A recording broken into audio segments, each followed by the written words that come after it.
Friendship day ಅಂತೆ, ಎಲ್ಲ ಒಟ್ಟಿಗೆ ಊಟ ಮಾಡುವ ಅಂತ ಪ್ಲ್ಯಾನ್ ಮಾಡಿ ಫ್ರೆಂಡ್ ನನ್ನನ್ನು ಕರೆದಾಗ ನನಗಂತೂ ಖುಷಿಯೋ ಖುಷಿ. ಮೊದಲೆಲ್ಲ ನನಗೆ ಫ್ರೆಂಡ್ಶಿಪ್ ಡೇ ಅಂತೆಲ್ಲ ಏನು ಇರಲೇ ಇಲ್ಲ. ಆದರೆ ಈಗ ಫ್ರೆಂಡ್ಸ್ ಸಿಗೋದೇ ಅಪರೂಪ. ಹಾಗಾಗಿ ಎಲ್ಲರನ್ನು ಮೀಟ್ ಮಾಡಲಿಕ್ಕೆ ನಾವೇ ಒಕೇಶನ್ ಕ್ರಿಯೇಟ್ ಮಾಡಬೇಕಲ್ವಾ? ಏನು ಹೇಳ್ತೀರಿ?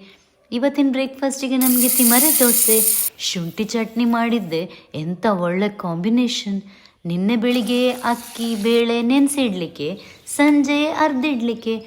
ಅರಿವಾಗ ಮನೆಯದೇ ತಿಮರೆ ಹಾಕಿದ್ದು. ಆಗೆಲ್ಲ ಯೋಚಿಸ್ತಿದ್ದೆ, ವಾವ್, ನಾಳೆ ಫ್ರೆಂಡ್ಸ್ ಸಿಗ್ತಾರೆ, ಅವರನ್ನೆಲ್ಲ ಮೀಟ್ ಮಾಡಿ ಎಷ್ಟು ಸಮಯ ಆಗೋಯ್ತಲ್ಲ ಅಂತ.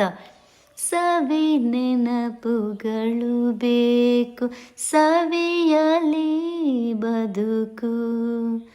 ಒಬ್ರನ್ನೊಬ್ರನ್ನ ತಮಾಷೆ ಮಾಡೋದು, ನಗೋದು, ಅದೊಂಥರ ಎನರ್ಜಿ ಬೂಸ್ಟರ್ ಹಾಗೆ. ನಿಮಗೆ ತಿಮರೆ ದೋಸೆ ಇಷ್ಟ ಆಯಿತಾ? ಹೆಲ್ದಿ ಸಹ, ರುಚಿ ಸಹ. ರೆಸಿಪಿ ಸೇವ್ ಮಾಡಿದ್ರಾ?